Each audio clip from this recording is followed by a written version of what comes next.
मुझे लिटरली समझ में नहीं आ रहा है कि आखिर इस फोन के बारे में कोई बात कर क्यों नहीं रहा है और किसी ने अभी तक इस फोन का रिव्यू YouTube पर डाला क्यों नहीं है। I mean, क्या ये फोन मोटोरोला की तरफ से एक मिस्टेक है या फिर ये एक बुरा स्मार्टफोन है? ये सारे क्वेश्चंस ना मेरे दिमाग में रिपीट मोड में घूम रहे थे। तो मुझे तो ये स्मार्टफोन परचेस करना ही करना था एनी हाउ, जो कि मैंने कर लिया है ताकि मुझे पता तो लगे आखिर इस फोन के साथ दिक्कत क्या है। बाय द वे, फोन है मोटोरोला एज 60 जो अभी रिसेंटली मोटो ने 26,000 की प्राइस में साइलेंटली लॉन्च कर दिया है। बट जब से फोन मेरे पास आया है मैं तब से इसको यूज कर रही हूँ और मेरे एक्सपीरियंस के हिसाब से मैं आपको बताऊंगी कि आखिर ये स्मार्टफोन कैसा है आज के इस वीडियो में। तो फिर बिना कोई टाइम वेस्ट किए शुरू करते हैं इस वीडियो को। अच्छा, सबसे पहले तो मोटो एज सीरीज का एक बार लाइनअप सुनो आप। मोटो S60 प्रो लॉन्च हुआ है 30,000 की प्राइस में। फिर मोटो S60 अभी लॉन्च हुआ है 26,000 की प्राइस में। मोटो S60 फ्यूजन लॉन्च हुआ है या फिर स्टाइलस लॉन्च हुआ है 23,000 की प्राइस में। तो फ्यूजन और S60 में 3,000 का फर्क है ऑन पेपर, लेकिन अगर आप रियलिटी चेक करोगे, थोड़ा ध्यान से चीजों को समझोगे तो आपको लगेगा इतना भी बड़ा ये डिफरेंस नहीं है।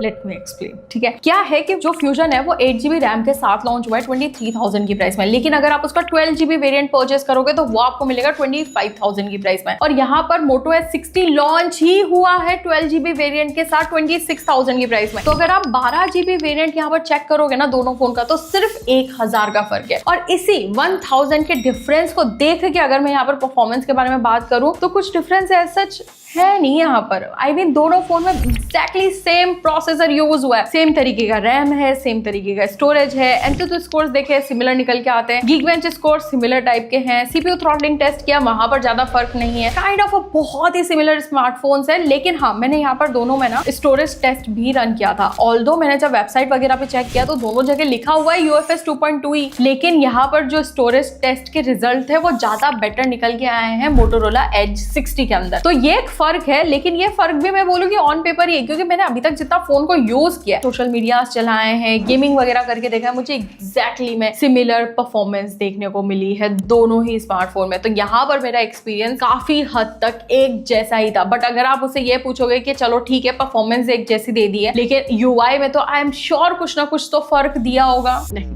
अनफॉर्चुनेटली कोई डिफरेंस नहीं है। एग्जैक्टली में जितने प्लॉट पेयर्स यहाँ पर है उतने ही वहां पर है। दोनों phone out of the box Android 15 के साथ आते हैं। 3+4 ईयर के OS अपडेट ब्रांडिंग यहाँ पर प्रॉमिस किए हुए हैं। सिमिलर टाइप के मोटो AI फीचर्स भी यहाँ पर दिए हुए हैं। मतलब वो होता है ना, remember this, update me, image studio, सब कुछ आपको यहाँ पर भी देखने को मिल जाएगा जो फ्यूजन में दे रखा है। आई मीन, फ्यूजन तो इससे थोड़ा लोअर वेरियंट वाला डिवाइस है ना, स्टिल जितना वहां पर है उतना ही यहाँ पर है, कुछ एक्स्ट्रा चीजें नहीं है, सब कुछ एक जैसा ही देखने को मिल रहा है बेसिकली यूजर एक्सपीरियंस के हिसाब से भी अगर बात करूँ तो। अच्छा, इसके अलावा एक और इंटरेस्टिंग चीज आप नोटिस करना कि दोनों फोन के जो लुक्स है, जो इन हैंड फील है, वो भी काफी हद तक क्या मतलब एक जैसी ही है बिल्कुल। मतलब दोनों फोन ऐसे कर्व डिस्प्ले के साथ आते हैं, बैक साइड में वीगन लेदर है, लुक एक जैसे है। अभी क्योंकि दोनों फोन को मैंने अलग अलग कलर में है मेरे पास यहाँ पर, तो आपको पता लग जाएगा कि ये वाला फ्यूजन है, ये वाला मोटो S60 है। मेरे को डिफरेंस किससे समझ में आता है कि फ्यूजन का जो वीगन लेदर है ना, ये वीगन लेदर वाली ही फील है। यहाँ पर ना थोड़ा अलग तरीके का टेक्सचर दे रखा है, तो इस टेक्सचर से मुझे थोड़ा पता लग जाता है, लेकिन कवर लगा लूंगी तो मुझे भी नहीं पता लगेगा। इसके अलावा ये फोन Corning Gorilla Glass 7 आएगी, प्रोटेक्शन के साथ आता है। यहाँ पर सेम तरीके के आपको मिलिट्री स्टैंडर्ड ड्यूरेबिलिटी देखने को मिल जाएगी। IP6869 रेटेड है smartphone. Dolby Atmos studio speakers देखने को मिल रहे हैं। तो सारी चीजें बिल्कुल डिक्टो सिमिलर है यार फ्यूजन की तरह यहाँ पर। अब आई नो इतनी सारी सिमिलरिटीज देख के मन में क्वेश्चन तो आ ही रहा होगा ना कि आखिर मोटोरोला ने डिफरेंस रखा कहाँ पर है। रखा है, बहुत ही वैलिड डिफरेंस रखा है अगर ब्रांड POV से देखा जाए तो, जो है फोन के कैमरास के अंदर टेलीफोटो लेंस का। फ्यूजन के अंदर आपको टेलीफोटो लेंस नहीं देखने को मिलेगा और यहाँ पर आपको टेलीफोटो लेंस देखने को मिल रहा है मोटो S60 में, जिससे आप 3x जूम्ड फोटोज कैप्चर कर सकते हो और 30x तक की डिजिटली जूम्ड फोटोज कैप्चर की जा सकती है। दूसरा डिफरेंस ये है कि इधर 32 मेगापिक्सल का सेल्फी है और मोटो S60 में आपको 50 मेगापिक्सल का सेल्फी कैमरा देखने को मिलेगा। चलो ये तो हो गई ऑन पेपर बात, लेकिन फोटोज देखो आप, ठीक है।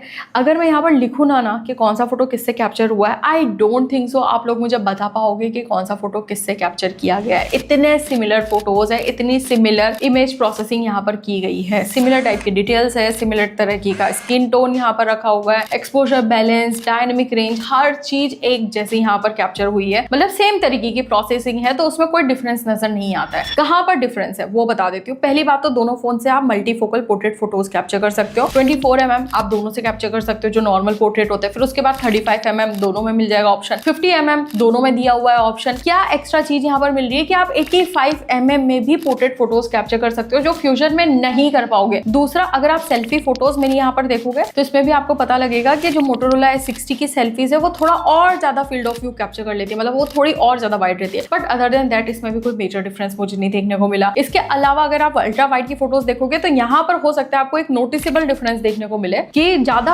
अच्छा और बड़ा फील्ड ऑफ व्यू रखता है मोटो S60 वाइड एंगल की फोटोज में, जबकि ये थोड़ी कम वाइड फोटो लेता है फ्यूजन। तो ये कुछ मेजर डिफरेंसेस आपको देखने को मिलेंगे। अभी मेजर बोलो माइनर बोलो वो आपके ऊपर डिपेंड करता है, बट यही कुछ यहाँ पर डिफरेंस है। अगर आप वीडियोस यहाँ पर बनाओगे तो यहाँ पर आप 4K में फ्रंट से रियर से शूट कर सकते हो, अल्ट्रा वाइड से, मैक्रो में भी। इनफैक्ट अगर आपको शूट करना है ना, आपको हर जगह 4K में शूट करने का ऑप्शन मिलेगा, जैसा कि फ्यूजन में भी दिया हुआ था। और वीडियो मैंने यहाँ पर लिया है, दोनों ही फोन के रियर से भी लिया है, दोनों फोन के फ्रंट से भी लिया है। आप बताओ आपको क्या डिफरेंस यहाँ पर लग रहा है, ठीक है? कुछ लग भी रहा है, नहीं लग रहा है, मुझे कमेंट सेक्शन में लिख के बताना। बट ओवरऑल देखो, इसमें मेरा ओपिनियन ये है, यहाँ पर टेलीफोटो लेंस होने की वजह से मैं एक्सपेक्ट कर रही थी कहीं ना कहीं बुके में वीडियो शूट करने का ऑप्शन भी अगर होता तो मच बेटर चीज यहाँ पर हो जाती। फिर उसको बोलते हैं एक प्रॉपर अपग्रेडेड डिवाइस है ये फ्यूजन के कंपैरिजन में। लेकिन फ्यूजन में भी बुके वीडियो शूट करने का ऑप्शन नहीं है, यहाँ पर भी नहीं दे रखा है। सिर्फ टेलीफोटो लेंस की वजह से आप 85mm में एक्स्ट्रा फोटोज कैप्चर कर सकते हो। तो क्या इसके लिए आपको एक्स्ट्रा पैसे खर्च करने चाहिए? थोड़ा सोचना समझना और अच्छे से अपना बजट सब कुछ देख के डिसाइड आप लोगों को ही करना है। बाकी जहां तक बात रही फोन की डिस्प्ले वगैरह की, तो 6.67 इंचेस की 1.5 के रिजोल्यूशन पर बेस्ड कर्व डिस्प्ले यहाँ पर दे रखी है, जो कि काफी एस्थेटिकली अच्छी लग रही है, ठीक है? 4500 निट्स की पीक ब्राइटनेस है, 1400 निट्स की आपको HBM यहाँ पर देखने को मिल जाएगा। ओवरऑल आउटडोर वगैरह में मस्त बिंदास ब्राइट होता है। और जितना अभी तक मैंने डिस्प्ले को यूज लिया है, इसके कलर्स, इसका मल्टीमीडिया कंजप्शन में एक्सपीरियंस काफी ज्यादा सही है यहाँ पर। और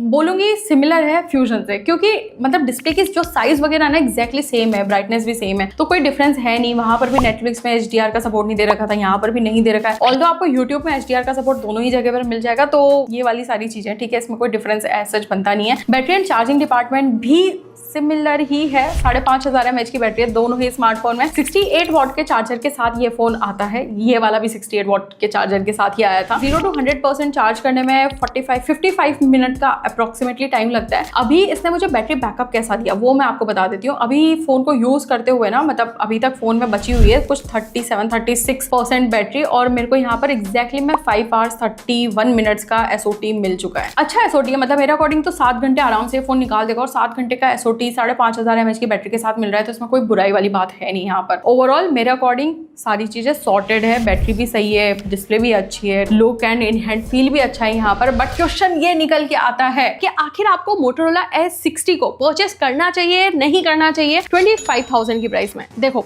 मेरे अकॉर्डिंग तो ना ये थोड़ा सा कंफ्यूज्ड स्मार्टफोन है। क्यों बोल रही हूँ? क्योंकि फ्यूजन अपने आप में बहुत ही सॉलिड स्मार्टफोन है, 22-23 हजार की प्राइस में भी मिल जाता है, बिल्कुल सिमिलर टाइप के स्पेक्स के साथ आता है। हाँ, एक आध चीज अपग्रेड करके यहाँ पर इस फोन को लॉन्च कर दिया है 26,000 की प्राइस में, सिर्फ गैप को फिल करने के लिए, क्योंकि इस प्राइस रेंज में टेलीफोटो लेंस देना था तो इस फोन को लॉन्च कर दिया है। अभी मेरे अकॉर्डिंग फ्यूजन डेफिनेटली ज्यादा वैल्यू फॉर मनी स्मार्टफोन है, क्योंकि ये सस्ता भी मिल जाता है। लेकिन अगर आप फ्यूजन का 12GB रैम को परचेस करने का सोच रहे हो, जो कि 25,000 की प्राइस में आता है, तो मैं आपको बोलूंगी कि फिर 1,000 रुपए और एक्स्ट्रा डाल ही दो और यहाँ पर मोटो S60 को परचेस कर लो। आपको टेलीफोटो लेंस भी मिल जाएगा, अल्ट्रा वाइड भी थोड़ा सा ज्यादा बेटर मिल जाएगा, तो बस 1,000 में कुछ एक दो चीजें आपको एक्स्ट्रा मिलेगी। बट अगर आप सिर्फ 12GB रैम वेरिएंट परचेस करना चाहते हो, तो अगर आप 8GB में सेटल हो जाना चाहते हो, देन मेरे according fusion is still a great smartphone. Definitely आपको इसकी तरफ फिर जाना चाहिए। आई रियली होप ये वीडियो आप लोगों के लिए हेल्पफुल रहा होगा। अगर पसंद आया लाइक जरूर से करिएगा। अगर आप चाहते हो इस फोन का कंपैरिजन में किसी और फोन के साथ करो तो मुझे कमेंट सेक्शन में लिख देना। बाकी तो हम लोग मिलते हैं हमारे नेक्स्ट वीडियो में।